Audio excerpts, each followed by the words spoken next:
دیکھیں آج جس قسم کے حالات سے پاکستان دوچار ہے اس میں جو ہماری پاکستانیت ہے نا، ہماری حب الوطنی، ہماری پاکستانیت قطع نظر اس سے کہ ہم کس سیاسی جماعت سے تعلق رکھتے ہیں یا کس سیاسی نظریے کے پیروکار ہیں، میں یہ سمجھتی ہوں کہ ہماری جو پاکستانیت ہے وہ آج ہم سب کو آواز دے رہی ہے۔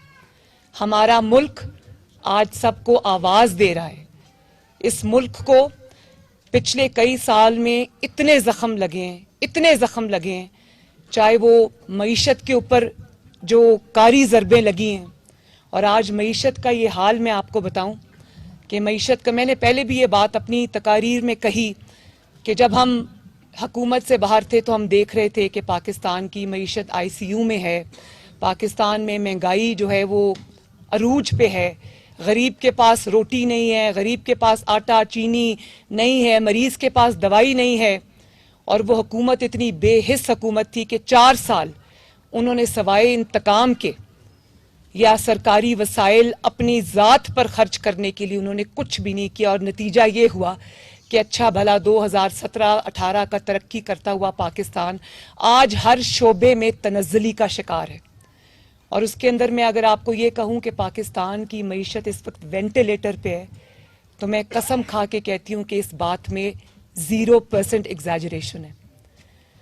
IMF کے ساتھ جو معاہدہ عمران خان کر کے چلا گیا تھا 30 روپے لیٹر پیٹرول ڈیزل بڑھانے کا، اور IMF کے ہاتھوں پاکستان کو گروی رکھ کر چلا گیا، اسٹیٹ بینک کو یہ کہتے ہیں نا ان کے خلاف سازش ہوئی عالمی، اس سے بڑی پاکستان کے خلاف سازش کبھی کسی نے نہیں کی جو عمران خان کر کے گیا۔ IMF کے ہاتھوں پاکستان کو گروی رکھ کے چلا گیا، اور یہاں تک کہ کبھی کسی 75 سال میں پاکستان میں کسی ڈکٹیٹر کی حکومت میں بھی یہ بدنما داغ کسی حکومت پر نہیں لگا کہ اسٹیٹ بینک آف پاکستان کو گروی رکھ گیا عمران خان IMF کے پاس، اور وہ قانون بنا گیا کہ جو بھی اسٹیٹ بینک کرے گا اس کو کوئی عدالت بھی نہیں ہاتھ لگا سکتی۔ تو یہ جس کو انگریزی میں لینڈ مائنز کہتے ہیں نا، جو یہ جگہ جگہ لینڈ مائنز بچھا گیا ہے، تو یہ حکومت پوری کوشش کر رہی ہے اور کڑوا گھونٹ بھرنا پڑ رہا ہے شہباز شریف صاحب کو۔ کل رات کو میری شہباز شریف صاحب سے میٹنگ ہوئی تو مجھے پتا چلا کہ اس وقت کیا حالات ہیں، اور آپ یہ دیکھیں کہ یہ اتنا بڑا نااہل اور نالائق تھا، اس کی پرائیورٹیز اتنی غلط تھیں کہ پاکستان کے تمام وہ دوست ممالک جو کبھی پاکستان کے دوست ممالک کی صف میں کھڑے ہوتے تھے، آج سارے دشمنوں کی صف میں یہ اپنی بے وقوفیوں سے دھکیل گیا ہے۔ ایک ملک میں جاتا تھا تو دوسرے ملک کی چگلی اور برائی کرتا تھا، دوسرے ملک میں جاتا تھا تو تیسرے ملک کی چگلی اور برائی کرتا تھا، اور سعودی عرب جیسے پاکستان کے دیرینہ دوستوں کے بارے میں اس نے وزیر اعظم ہوتے ہوئے جو بد کلامی کی، جو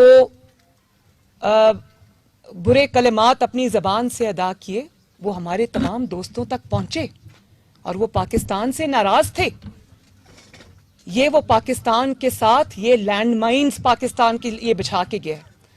کل پرائم منسٹر سے جب میں ملی تو انہوں نے مجھے بتایا کہ وہ کل سب نے دیکھا ہوگا ٹی وی پہ لائیو آ رہا تھا، جو چائنیز کے ساتھ ان کا انٹریکشن ہوا، چائنیز بزنس کے گروپس کے ساتھ، تو انہوں نے یہ شکایت کی، ان میں سے کچھ لوگوں نے یہ شکایت کی کہ ہم لوگ اتنے مایوس تھے اس عمران خان حکومت کے دور میں، اور ان کی حرکتوں کی وجہ سے پلیز ڈسٹربنس پیدا نہ کریں، سیکیورٹی کو میں کہہ رہی ہوں کچھ نہیں کر رہے، وہ بچے آرام سے کھڑے، ان کو کھڑا رہنے دیں، آپ لوگ بھی بیٹا آرام سے۔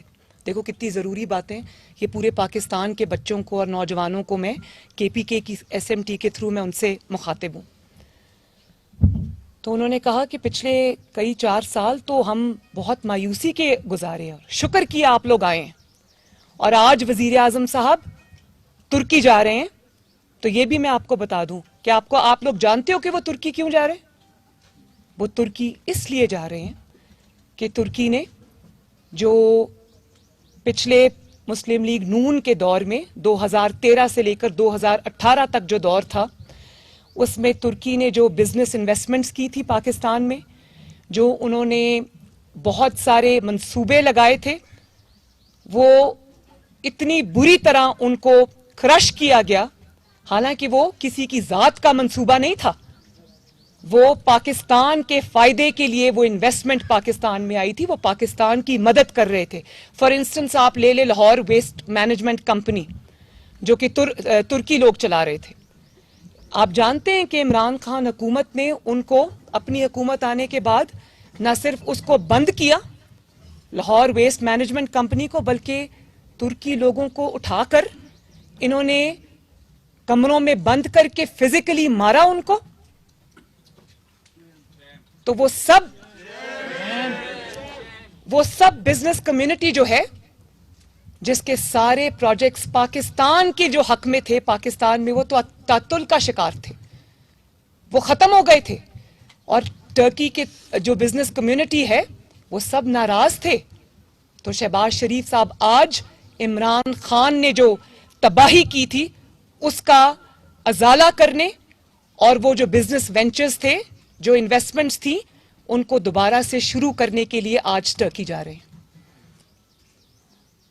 اور پھر آپ دیکھیں کہ آج کتنا عجیب وقت ہے پاکستان کے اوپر، کتنا کروشل وقت ہے پاکستان کے اوپر، کہ کہہ رہا ہے کہ یہ جہاد ہے، اس جہاد میں نکلو.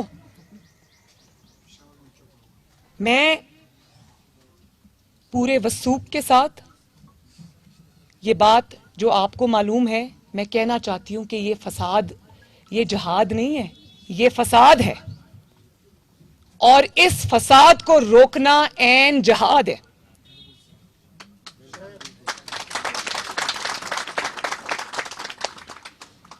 آپ دیکھیں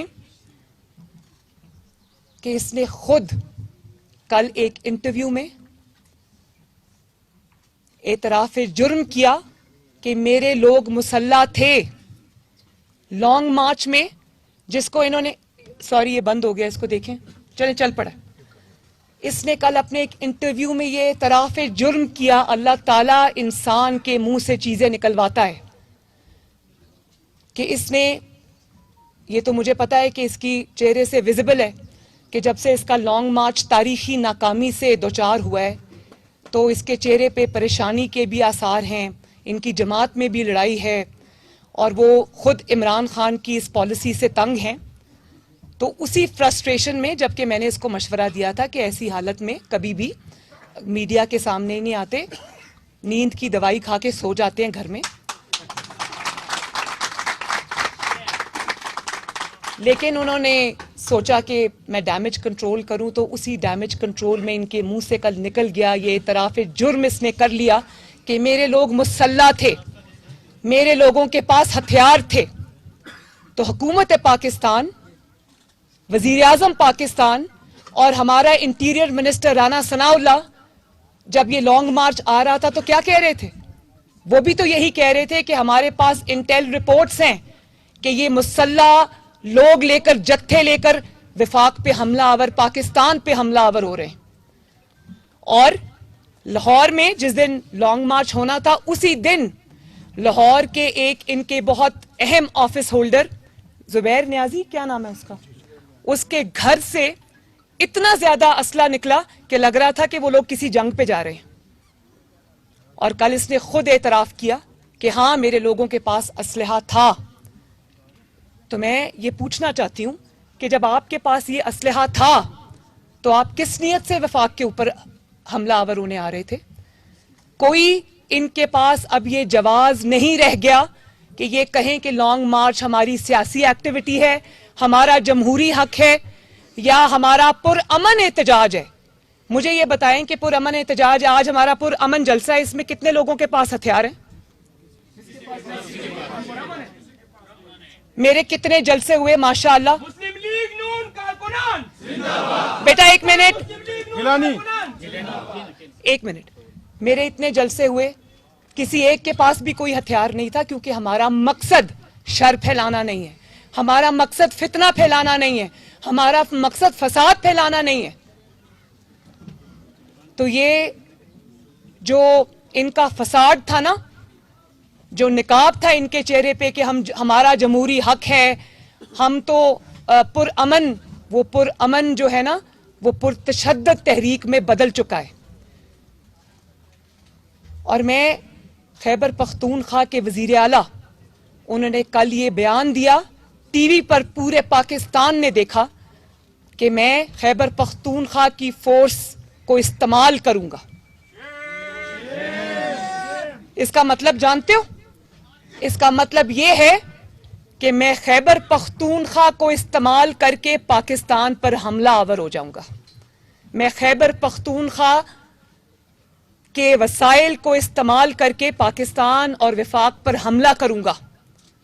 مجھے ذرا بتانا, اگر یہی بیان حمزہ شہباز شریف جو وزیر اعلیٰ پنجاب ہے اس نے دیا ہوتا کہ میں پنجاب کی فورس کو استعمال کر کے وفاق پہ حملہ آور ہو جاؤں گا یا کسی اور صوبے پہ خدا نخواستہ حملہ آور ہو جاؤں گا, یا یہی بیان اگر جو سندھ کے وزیر اعلیٰ ہیں مراد علی شاہ صاحب, اگر انہوں نے یہ دیا ہوتا کہ میں اپنی فورس کو استعمال کروں گا سندھ کی فورس کو, یہ بیان کوئی اور نہیں دے گا, کیونکہ جتنی بھی سیاسی جماعتیں ہیں سب محب وطن سیاسی جماعتیں ہیں.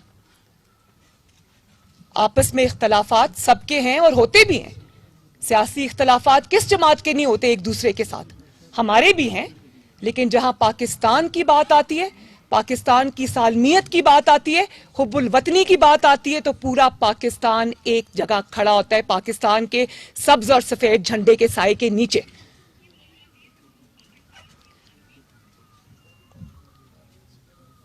تو میں یہ سمجھتی ہوں کہ خیبر پختونخوا کے جو غیور عوام ہیں, خیبر پختونخوا کے جو غیور پختون ہیں, جن کی صدیوں پرانی روایات ہیں, انہوں نے ہم سے بھی پہلے عمران کے عزائم کو سمجھ لیا. اسی لیے کیونکہ میں خیبر پختونخوا سے آج بات کر رہی ہوں, تو اسی لیے انہوں نے عمران کے لانگ مارچ میں حصہ نہ لے کر اس کو ناکام بنایا.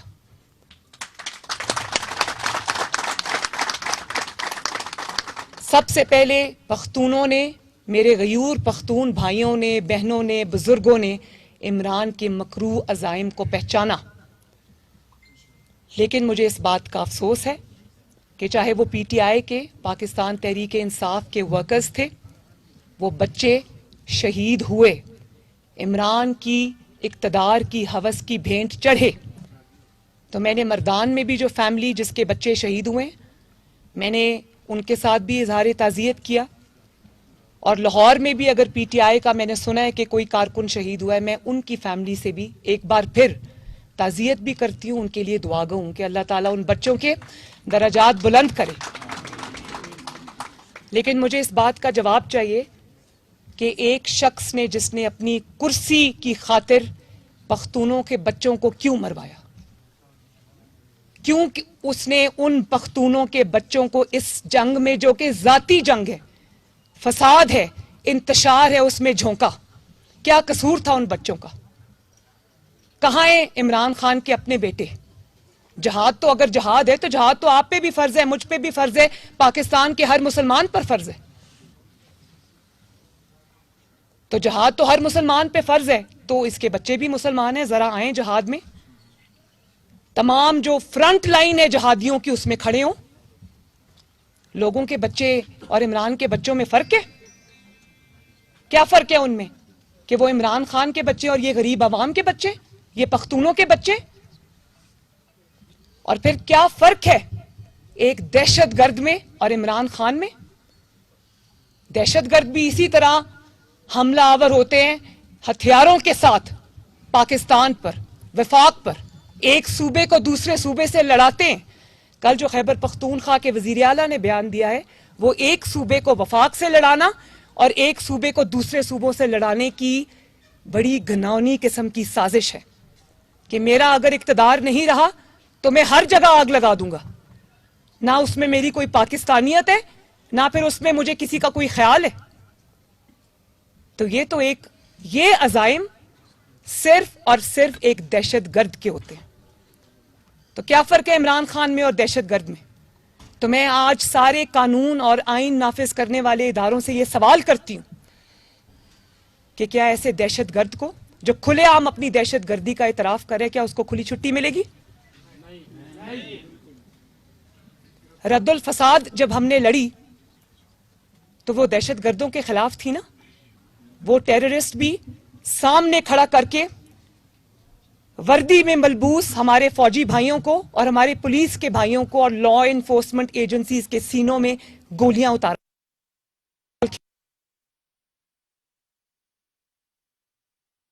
مری میں مسلم لیگ نون کی نائب صدر مریم نواز تقریب سے خطاب کر رہی ہیں. انہوں نے کہا کہ مسلم لیگ نون کی سوشل میڈیا ٹیم بہترین کام کر رہی ہے. پاکستان کی معیشت اس وقت ICU میں ہے. گزشتہ حکومت کی ناقص پالیسیوں کی وجہ سے ہر شعبہ تنزلی کا شکار ہے. عمران خان کے IMF کے ساتھ معاہدے کی وجہ سے پیٹرولیم مصنوعات. اگر آپ نے فساد کرنا ہے تو پھر انشاءاللہ تعالی پاکستان بھی ایک نیا رد الفساد آپ کے خلاف لانچ کرے گا. چاروں صوبوں کی آواز. اور میں یہ بھی کہنا چاہتی ہوں کہ وہ جو رد الفساد دہشت گردی کے خلاف لڑا گیا تھا نا, دہشت گردی ابھی بھی اس وقت بھی پاکستان کی پاکٹس میں تھی. انہوں نے سیاسی نقاب نہیں اوڑا ہوا تھا. یہ دہشت گردی, یہ جو مسلح تحریک ہے جس کا گینگ لیڈر عمران خان ہے, وہ مسلح تحریک اس لیے دہشت گردوں سے زیادہ خطرناک ہے کہ انہوں نے سیاسی جماعت کا نقاب اپنے چہرے پہ چڑھایا ہوا ہے.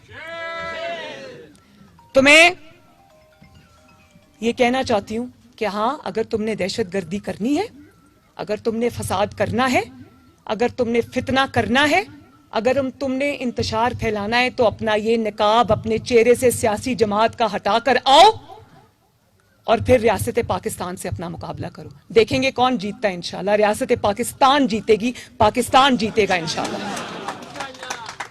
اور اس مسلح جدوجہد جس کو کہہ رہی ہے, جو فساد اور فتنہ اور شر یہ پھیلا رہا ہے, اس کا مقصد کیا ہے؟ گوگی بچاؤ. گوگی پہ ابھی آتی ہوں میں, ٹھہر جاؤ.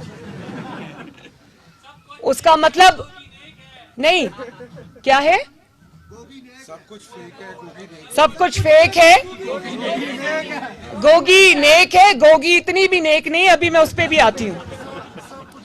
بات یہ کہ یہ کیوں یہ کر رہا ہے جو یہ کر رہا ہے, اس کی دو وجوہات ہیں. اس کی ایک وجہ تو یہ ہے, اس کو پتا ہے کہ اگر اکتوبر نومبر گزر گیا تو اس نے جو سازش رچائی ہے نا, وہ ناکام ہو جائے گی. اس کی سازش تھی کچھ لوگوں کو اپنے ساتھ ملا کر اگلا الیکشن بھی چوری کر لے اور اگلے 5 سال بھی دھوکے سے دھاندلی سے اپنے نام کر لے. وہ وقت اس کو گزرتا ہوا نظر آ رہا ہے. دوسری بات, کیا مقصد ہے اس انتشار اور فتنے کا؟ اس کا مقصد عمران خان کی ذاتی انا ہے, اور انا کو اس لیے ٹھیس پہنچی ہے کہ اس کے اپنے لوگوں نے سیاسی طریقے سے, آئینی طریقے سے اس کی حکومت کو اٹھا کے باہر پھینکا ہے. پارلیمنٹ نے اس کو اٹھا کے باہر پھینکا ہے. پاکستان کے عوام نے, جن کی نمائندگی MNAs اور MPAs کرتے, انہوں نے اس کو اٹھا کے باہر پھینکا ہے. اس کی کرسی چلی گئی ہے. اس کرسی جانے کی وجہ سے اس کے سر پہ اتنی بری چوٹ لگی ہے کہ اس کو یہ بھی بھول گیا ہے کہ پاکستان کا نقصان کرنے پہ یہ تلا بیٹھا ہے. تو اگر ملک کا اتنا ہی احساس تھا اور یہ جو کرسی لینا چاہتا ہے واپس, اس کا کیا مقصد ہے؟ کرسی لے کر بھی یہ وہی کرے گا جو پچھلے 3.5-4 سال میں اپنی حکومت میں اس نے کیا. آج یہ انسان ایک سیکنڈ اپنی کارکردگی پہ نہیں بول سکتا. کیا بولے گا؟ کیا بولے گا کہ میں نے IMF سے ڈیل کی, IMF کے ہاتھ پاکستان کو گروی رکھا, ڈالر کو 105 سے میں نے 190 پہ پہنچایا, آٹے کو میں نے 35 روپے سے 90 روپے پہ پہنچایا. ابھی عمران خان کی حکومت کا 40واں نہیں ہوا اور 80 روپے سے شہباز شریف نے آٹا 40 روپے کلو کر دیا. کیا بتائے گا کہ مفت علاج چھینا لوگوں کا, ادویات چھینی مریضوں سے, آٹا مہنگا کیا, چینی مہنگی کی, بجلی مہنگی کی. آج جو لوڈ شیڈنگ ہو رہی ہے, مجھے اتنی تکلیف ہے اس لوڈ شیڈنگ کی, بہت گھنٹے ہو رہی ہے, مجھے پتا ہے اس بات کا. لیکن میں آپ کو یہ بتا دوں کہ یہ لوڈ شیڈنگ جو آج ہو رہی ہے, پاکستان کے پاس پیسے نہیں ہیں اس لوڈ شیڈنگ کو ختم کرنے کے لیے.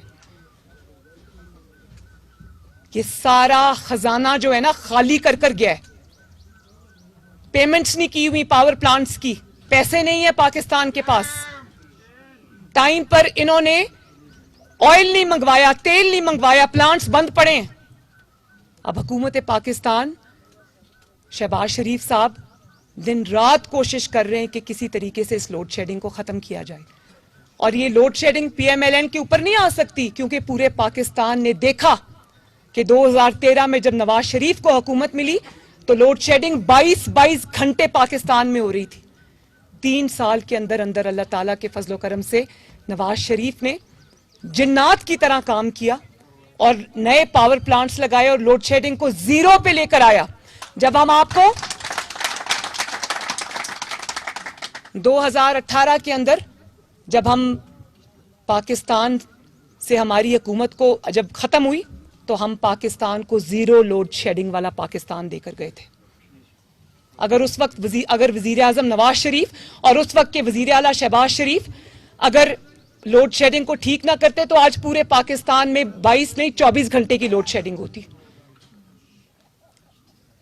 کسی اور جماعت نے پاکستان کی ترقی کے لیے کام نہیں کیا جتنا کام نواز شریف اکیلے نے اور مسلم لیگ نون نے کیا.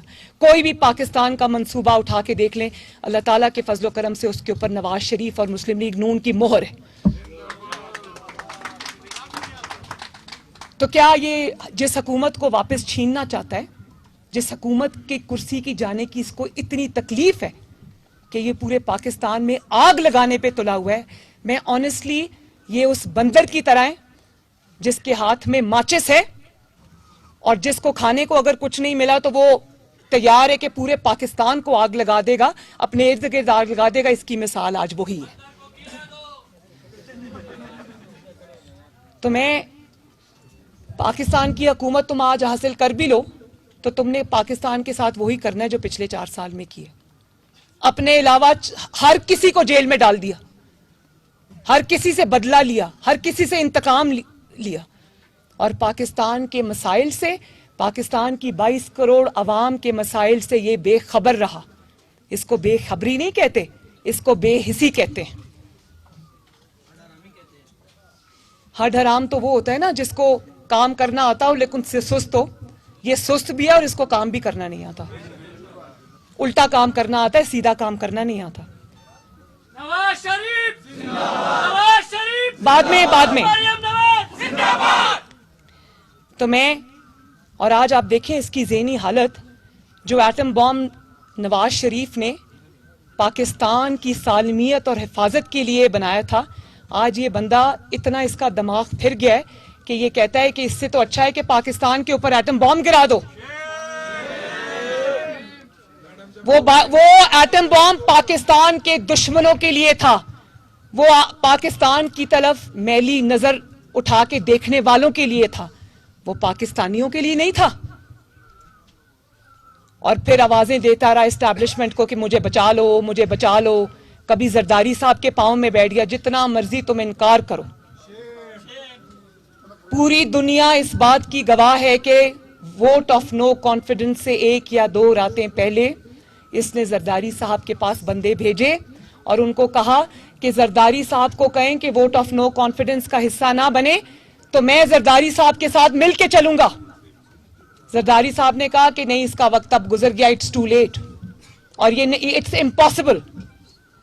اس نے پوری کوشش کی, جن کو دن میں 3 اسٹوجز کہتا تھا, دن میں گالی نکالتا تھا, دن میں کہتا تھا کہ یہ مورے ہیں, یہ انٹرنیشنل سازش کے مورے ہیں, انہوں نے امریکہ کے یہ اسٹوجز ہیں, رات کو اسی زرداری صاحب کے پاؤں پکڑتا تھا.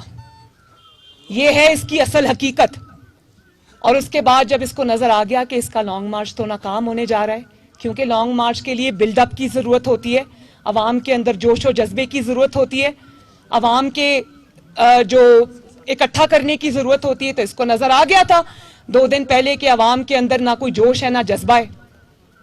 خیبر پختونخوا کے تمام تر وسائل اس نے خرچ کر کے, میں خیبر پختونخوا کی عوام سے دوبارہ پوچھنا چاہتی ہوں کہ وہ جو ہیلی کاپٹر جس پر یہ لینڈ کیا تھا انقلاب کے اندر, وہ ہیلی کاپٹر خیبر پختونخوا کے عوام کا تھا, وہ فراگوگی کا نہیں تھا. جو وسائل انہوں نے سرکاری گاڑیاں جس طرح استعمال کی, سرکاری ٹینٹ استعمال کیے, یہاں تک کہ جو وفاق پہ حملہ آور ہونے کے لیے جو جتھا یہ لے کر آئے تھے اس میں جو آنسو گیس کے شیل شامل تھے وہ بھی خیبر پختونخوا سے چرائے ہوئے تھے. کیا یہ خیبر پختونخوا کے اوپر نہیں لگنا چاہیے تھا پیسہ, ان کے عوام کے اوپر؟ اور آج آپ دیکھیں کہ خیبر پختونخوا میں آج آٹے کا بحران ہے, اور وہاں پر یہ جو کہتا تھا کہ امریکہ کو میں نے للکارا ہے, امریکہ جو ہے وہ مجھ سے ڈرتا ہے, میں اتنا بڑا لیڈر ہوں, امریکہ کو للکارنے والا لیڈر آج گرفتاری کے ڈر سے پشاور کے بنکر میں چھپ کے بیٹھا ہوا ہے. سوابی پہ چپ گئی. اور آپ دیکھو,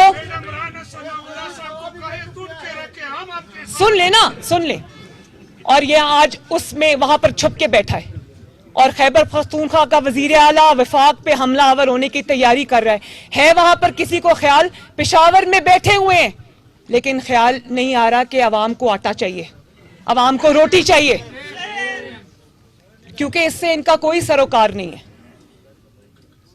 پہلے یہ آوازیں دیتا رہا اسٹیبلشمنٹ کو, وہاں سے آواز نہیں آئی, جس نمبر پہ یہ کالز کر رہا تھا وہ نمبر تو بدل گیا تھا, اور باقی کے لوگوں نے اگر سبق سیکھا اور انہوں نے اپنے آئینی اور قانونی رول تک اپنے آپ کو محدود کرنے کی انہوں نے ایک فیصلہ کیا, تو اس کو سمجھ آ گئی کہ اب وہاں سے بھی میری مدد کے لیے کوئی نہیں آ رہا. یہ ان کو پکارتا رہا, پھر ان کو پہلے پکارتا رہا مدد کے لیے, جب وہ مدد کو نہیں آئے انہوں نے کہا کہ ہم نیوٹرل ہیں, ہمارا سیاست سے کوئی تعلق نہیں ہے, تو پھر اس نے ان کو دھمکانا شروع کر دیا. ان کو کہتا ہے میر جعفر, میر صادق. اس کی پوری زندگی محسن کشی سے بھری پڑی ہے. ادھر سے شروع ہو جائیں ماجد خان سے لے کے علیم خان تک, اس نے ہر اس شخص کو ڈسا جس شخص نے اس کے اوپر احسان کیا. اور آج یہ اسٹیبلشمنٹ جو کہ اس کے محسن تھے ان کو میر جعفر اور میر صادق کہہ کے بلا رہے ہیں. جب وہاں سے انکار ہوا تو یہ اب عدلیہ کو آوازیں دے رہا ہے. عدلیہ کو اپنی ناکام اور جو کیا کہتے ہیں فتنہ پرست سیاست میں عدلیہ کو گھسیٹ رہا ہے. کل میں نے ٹی وی میں دیکھا تو عدلیہ سے اس طرح مخاطب تھا جس طرح عدلیہ کو حکم دے رہا ہے, سپریم کورٹ کو حکم دے رہا ہے. دوسرے لفظوں میں سپریم کورٹ کو کہہ رہا تھا کہ مجھے ہر جگہ سے نہ ہو گئی ہے, عوام نے بھی مجھے مسترد کر دیا, اسٹیبلشمنٹ سے بھی نہ ہو گئی, سیاسی جماعتوں نے بھی مجھے نہ کر دی, تو اب ایک عدلیہ اور سپریم کورٹ بچتے آئیں اور میری جان بچائیں اور میرا لانگ مارچ کرائیں. تو میں عدلیہ سے بھی بہت ادب سے یہ گزارش کرنا چاہتی ہوں, میں عدلیہ کو ڈکٹیٹ نہ کر سکتی ہوں, نہ کروں گی. محترم ادارہ ہے, پاکستان کا ادارہ ہے, تو میں عدلیہ سے یہ ریکویسٹ کروں گی کہ اس کی گندی اور انتشاری سیاست کا حصہ مت بنے. یہ عدلیہ کے چند ججز کو بھی ثاقب نثار بنانے کا ارادہ لے کے نکلا ہوا ہے. ثاقب نثار کا سوائے, کیونکہ ثاقب نثار صاحب نے اتنے ظالمانہ فیصلے کیے اور اتنے یک طرفہ فیصلے کیے کہ اب سوائے عمران خان کے ثاقب نثار صاحب کی کوئی جائے پناہ نہیں ہے. تو یہ اب عدلیہ میں بھی ایک ثاقب نثار ڈھونڈ رہا ہے, یہ اسٹیبلشمنٹ میں بھی اس نمبر کو ڈھونڈ رہا ہے جو نمبر بند ہو گیا. تو اپنی جو بندوق ہے نا, جو تم نے تانی ہوئی ہے پاکستان کے آئین کی طرف, پاکستان کے قانون کی طرف, پاکستان کی سیاست کی طرف, پاکستان کی ترقی کی طرف, پاکستان کی 22 کروڑ عوام کی طرف, اس گندی بندوق کو عدلیہ کے کندھوں پہ رکھ کے چلانے کی کوشش مت کرو. عدلیہ کو اپنی سیاست سے دور رہنے دو. عدلیہ کو بھی یہ فیصلہ کرنا پڑے گا کہ آج یہ ان کو اگر استعمال کرے گا تو کل یہ اسی عدلیہ کو گلی چوکوں چوراہوں میں گالی نکالے گا. یہ اس کا ٹریک ریکارڈ ہے.